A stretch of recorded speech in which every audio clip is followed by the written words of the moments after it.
আকাশবাণী কলকাতা। খবর পড়ছি চঞ্চল ভট্টাচার্য। প্রথমে বিশেষ খবর। রাষ্ট্রপতি বলেছেন, সাঁওতালভাষী জনসাধারণের আন্দোলনের ফলে 2003 সালে অষ্টম সংশোধনীর মধ্য দিয়ে এই ভাষা সংবিধানের স্বীকৃতি লাভ করেছে। তিনি আজ শিলিগুড়িতে নবম আন্তর্জাতিক সাঁওতাল সম্মেলনে ভাষণ দেন। পশ্চিম এশিয়ার উদ্ভূত পরিস্থিতির মধ্যে রাষ্ট্রায়ত্ত তেল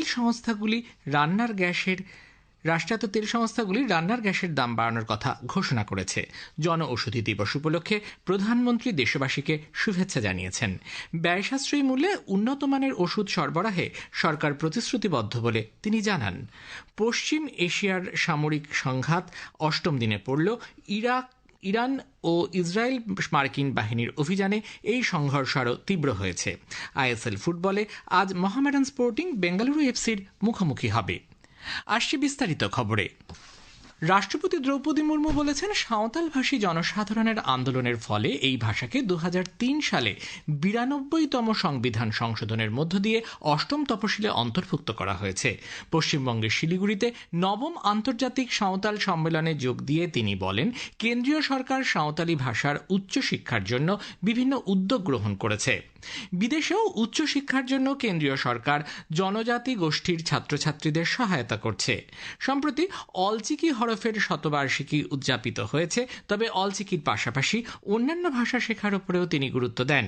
নিজেকে এই জনগোষ্ঠীর এক গর্বিত সদস্য বলে তিনি উল্লেখ করেন। দেশের স্বাধীনতা আন্দোলনে জনজাতি গোষ্ঠীগুলির অবদান কম ছিল না। 2021 সাল থেকে কেন্দ্রীয় সরকার 15ই নভেম্বর ভগবান বিরসা মুন্ডার জন্মদিনটিকে তাই জনজাতি গৌরব দিবস হিসেবে পালন করার সিদ্ধান্ত ঘোষণা করেছে। আজ শিলিগুড়িতে বিধাননগরে গোসাইপুর সংলগ্ন এয়ারপোর্ট অথরিটি অফ ইন্ডিয়ার ময়দানে আন্তর্জাতিক সাঁওতাল পরিষদ আয়োজিত ওই সম্মেলনে অন্যান্যদের মধ্যে উপস্থিত ছিলেন কেন্দ্রীয় আদিবাসী উন্নয়ন প্রতিমন্ত্রী দুর্গাদাস উইকি। রাষ্ট্রপতি শালগাছের চারাও রোপণ করে দেশকে বিশ্ব উষ্ণায়নের হাত থেকে বাঁচানোর বার্তা দেন। অনুষ্ঠানে আদিবাসী সমাজের আর্থসামাজিক ও বর্তমান পরিস্থিতি নিয়েও আলোচনা হয়েছে। নতুন দিল্লির মানেকশ স্টেডিয়ামে আগামীকাল আন্তর্জাতিক নারী দিবসে জাতীয় পর্যায়ের উদযাপনের সূচনা করবেন রাষ্ট্রপতি দ্রৌপদী মুর্মু। মহিলা ও শিশু উন্নয়ন মন্ত্রক কর্তৃক আয়োজিত এই অনুষ্ঠানে কেন্দ্রীয় মহিলা ও শিশু উন্নয়ন মন্ত্রী অন্নপূর্ণা দেবী এবং প্রতিমন্ত্রী সাবিত্রী ঠাকুরও উপস্থিত থাকবেন। অনুষ্ঠানে সশস্ত্র বাহিনী, পুলিশ এবং অন্যান্য ক্ষেত্রের প্রতিনিধি সহ 150 জনেরও বেশি বিশিষ্টজনেরা উপস্থিত থাকবেন। পশ্চিম এশিয়ায় সংঘাত দীর্ণ পরিস্থিতির মধ্যে রাষ্ট্রায়ত্ত তেল সংস্থাগুলি রান্নার গ্যাসের দাম বাড়ানোর কথা ঘোষণা করেছে। বাড়িতে ব্যবহারের জন্য 14 কেজি 200 গ্রাম ওজনের রান্নার গ্যাসের সিলিন্ডার পিছু দাম বেড়েছে 60 টাকা করে। অন্যদিকে হোটেল রেস্তোরাঁয় ব্যবহৃত 19 কেজির বাণিজ্যিক গ্যাস সিলিন্ডারের দামও 114 টাকা 50 পয়সা করে বাড়ানো হয়েছে। এই বৃদ্ধির ফলে কলকাতায় বাড়িতে ব্যবহার্য এলপিজি সিলিন্ডারের দাম দাঁড়াচ্ছে 939 টাকা। অন্যদিকে বাণিজ্যিক সিলিন্ডারের দাম হয়েছে 1990 টাকা। কেন্দ্র অবশ্য আশ্বস্ত করেছে, দেশে তেল ও গ্যাসের কোনো ঘাটতি নেই এবং এই বিষয়ে আতঙ্কিত হওয়ার কোনো কারণ নেই। সরকারের পক্ষ থেকে স্পষ্ট জানানো হয়েছে, দেশে জ্বালানির পর্যাপ্ত মজুত রয়েছে এবং সরবরাহ ও বিতরণ ব্যবস্থা স্বাভাবিকভাবেই চলছে।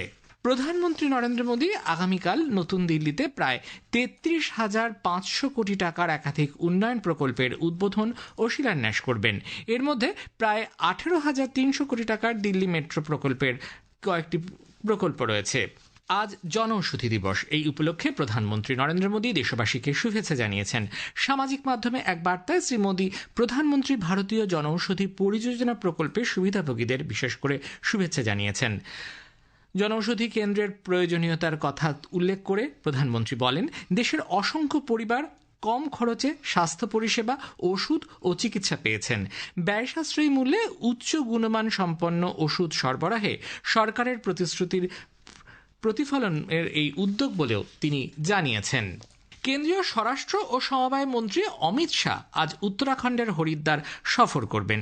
একদিনের এই সফরে তিনি রাজ্যে বিজেপি সরকারের 4 বছর পূর্তিতে জন জন কি সরকার 4 সাল বেসমাল শীর্ষক এক কর্মসূচিতে যোগ দেবেন। এই সময়কালে রাজ্য সরকারের একাধিক সাফল্য এবং রাজ্য স্তরে নতুন অপরাধ আইনের কার্যকর রূপায়ণের একটি প্রদর্শনীর উদ্বোধন করবেন তিনি। উত্তরাখণ্ডের জন্য একাধিক উন্নয়নমূলক প্রকল্পের শিলান্যাস ও উদ্বোধন করার কথাও রয়েছে তার। এ খবর প্রচারিত হচ্ছে আকাশবাণী থেকে। আমাদের সংবাদ শোনা যাবে ইউটিউব চ্যানেল আকাশবাণী সংবাদ বাংলা, ফেসবুক ও ইনস্টাগ্রাম আকাশবাণী সংবাদ কলকাতা এবং এক্স হ্যান্ডেল AIR নিউজ কলকাতাতে। পশ্চিম এশিয়ায় সামরিক সংঘাত আজ অষ্টম দিনে পড়ল। এই সংঘর্ষ আরও তীব্র হয়েছে। মার্কিন যুক্তরাষ্ট্র, ইসরায়েল এবং ইরান নতুন করে বিমান ও ড্রোন হামলা চালিয়ে যাচ্ছে।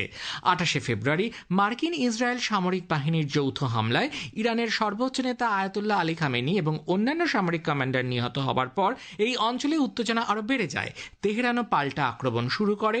ক্রমবর্ধমান উত্তেজনার মধ্যে মার্কিন প্রশাসন ইসরায়েলের কাছে 15 কোটি 10 লক্ষ মার্কিন ডলারের নতুন অস্ত্র বিক্রির অনুমোদন দিয়েছে। ইরানের রাজধানীতে আজ ভোরে ইসরায়েলি বাহিনী বিমান অভিযান চালিয়েছে। সামাজিক মাধ্যমে একটি ভিডিওতে দেখা গেছে তেহরানের মেহরাবাদ বিমানবন্দরে আগুন লেগেছে। তেহরানের পূর্ব ও পশ্চিম অংশে বিস্ফোরণের শব্দ শোনা গেছে, ধোঁয়া দেখা গেছে।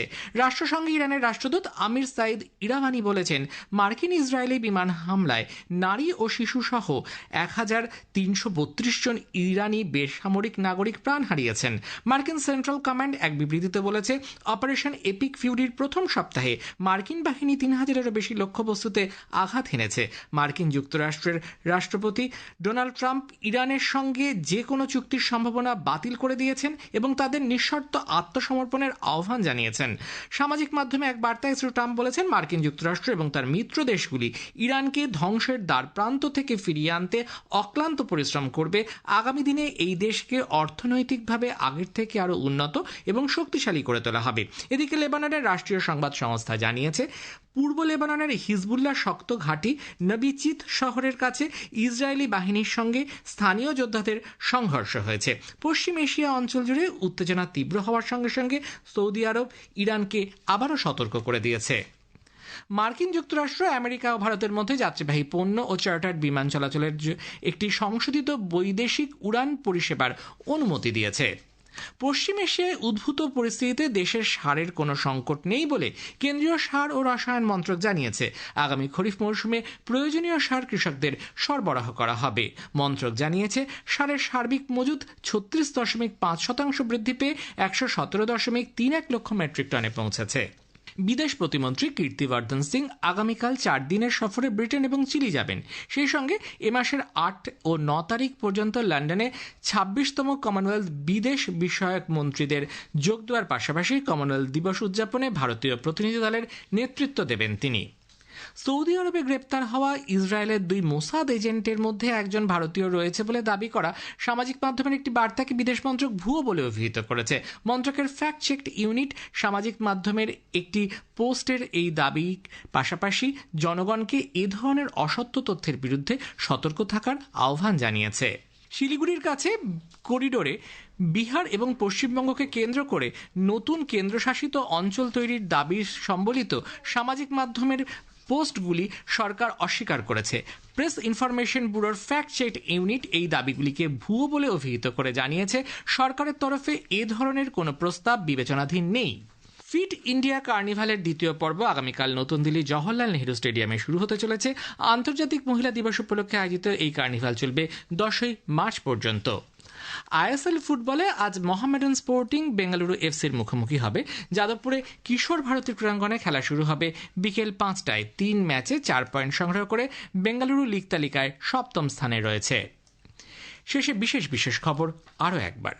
রাষ্ট্রপতি বলেছেন, সাঁওতালভাষী জনসাধারণের আন্দোলনের ফলে 2003 সালে 8ম সংশোধনীর মধ্য দিয়ে এই ভাষা সংবিধানের স্বীকৃতি লাভ করেছে। তিনি আজ শিলিগুড়িতে 9ম আন্তর্জাতিক সাঁওতাল সম্মেলনে ভাষণ দেন। পশ্চিম এশিয়ার উদ্ভূত পরিস্থিতির মধ্যে রাষ্ট্রায়ত্ত তেল সংস্থাগুলি রান্নার গ্যাসের দাম বাড়ানোর কথা ঘোষণা করেছে। জনঔষধি দিবস উপলক্ষে প্রধানমন্ত্রী দেশবাসীকে শুভেচ্ছা জানিয়েছেন। খবর শেষ হলো। এরপর শুনবেন স্থানীয় সংবাদ।